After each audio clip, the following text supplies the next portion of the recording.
Your Excellency, Dr. William Samoei Ruto, the President of the Republic of Kenya and Commander-in-Chief of the Defense Forces, all protocols observed. Ladies and gentlemen, good morning. I have a very simple task to welcome His Excellency the President to address us. But Your Excellency, you'll just allow me to make a few remarks, maybe in 3 minutes.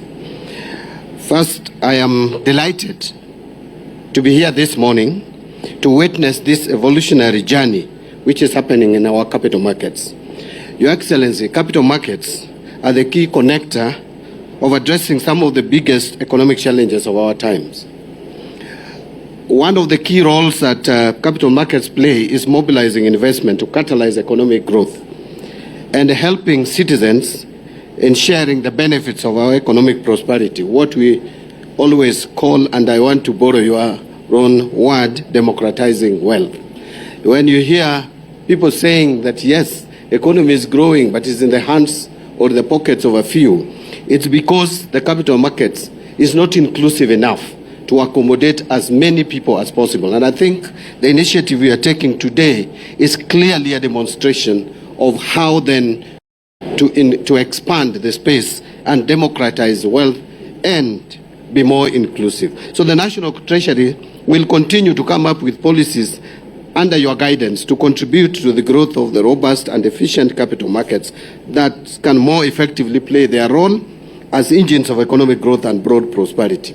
Expanding the group of people who have the ability to invest is central to realizing the full potential or power of our capital markets.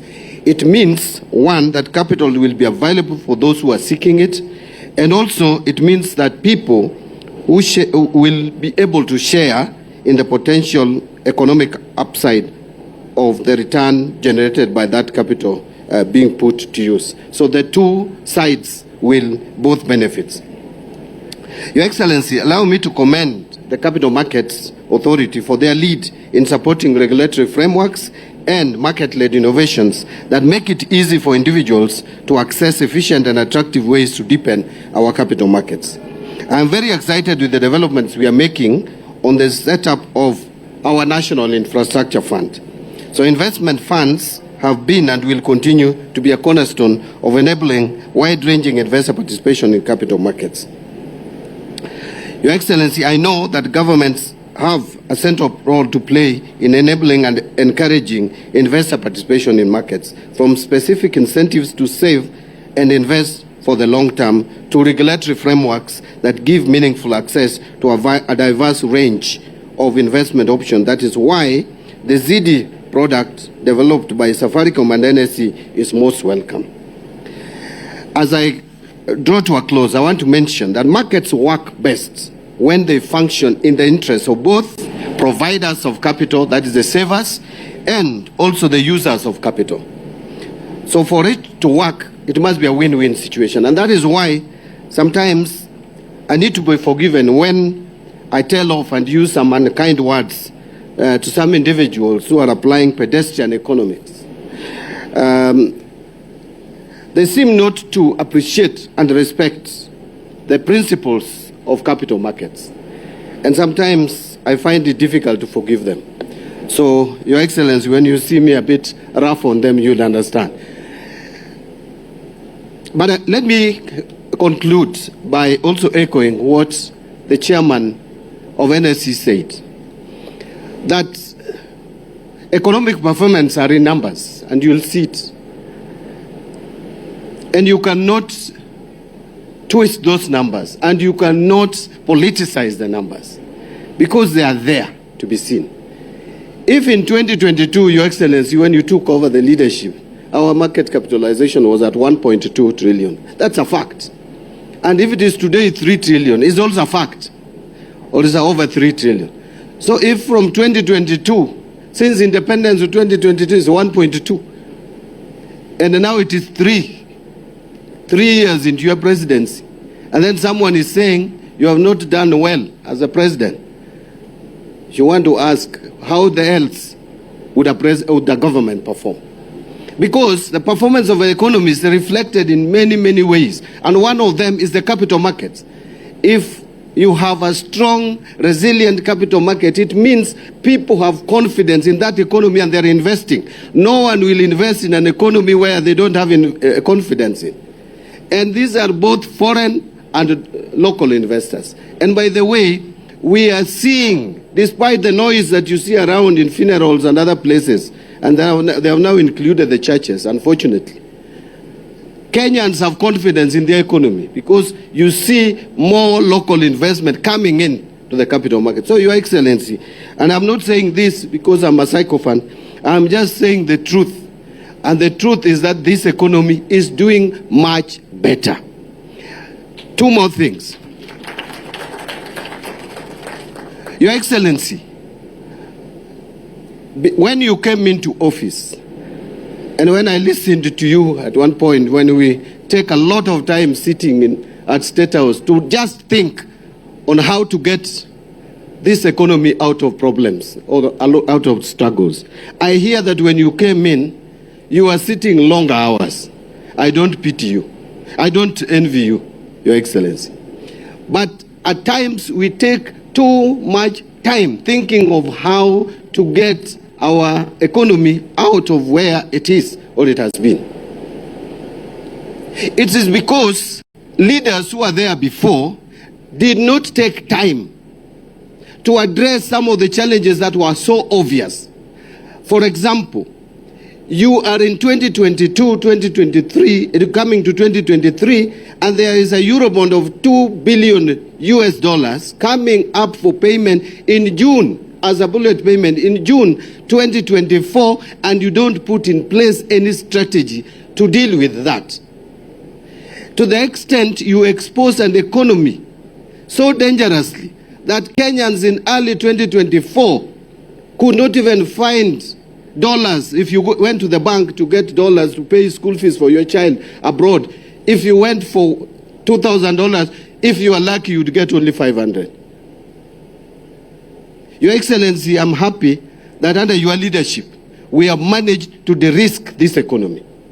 We have managed to reduce the possibility of near-term debt default to the extent that those who are rating us out there, I have come up with positive rating.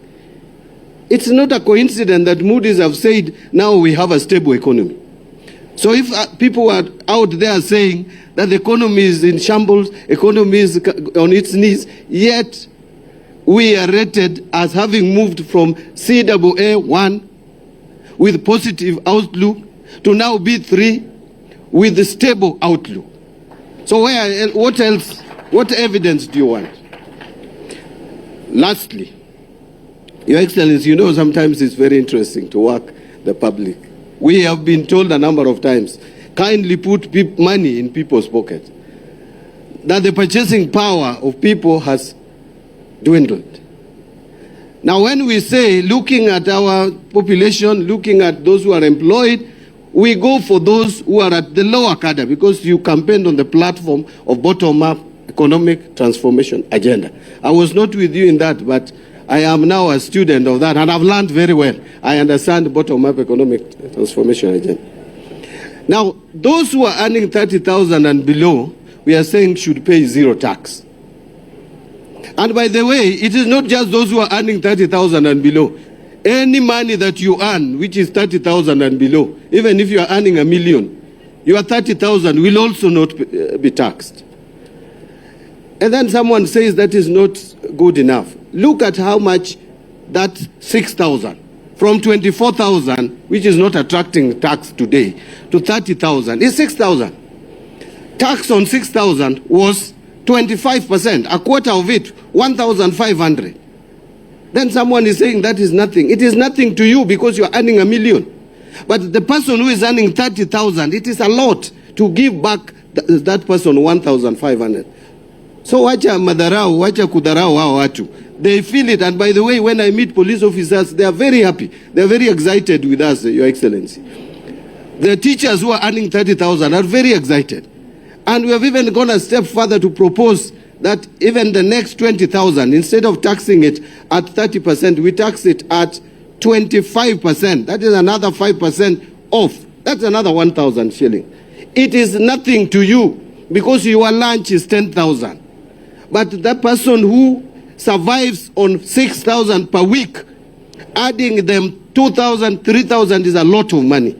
And that is what we intend to do. We want to give money to people who want to, we think if they get that money, it will make a difference. Lastly, if you say it is campaign, it is okay. Even you are campaigning. That is why you are scandalizing the 1,500 that we are giving these people.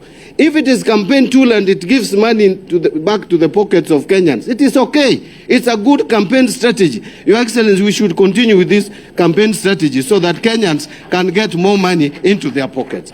Anyway, let me not change. This is your day, Your Excellency. Let me not make it my day. I have my days elsewhere. I've been doing a lot of public participation on Safaricom. I think Kenyans have generally agreed now that we need to divest in Safaricom, create a pool of wealth to put into our national infrastructure fund and do bankable projects, public infrastructure projects. We have also done quite well in KPC. Kenyans, I am sure, are buying shares in KPC. Your Excellency, allow me to take this opportunity and ask all of us to rise up and welcome His Excellency the President of the State to speak to us. Thank you very much. So we can give him a round of applause. Thank you.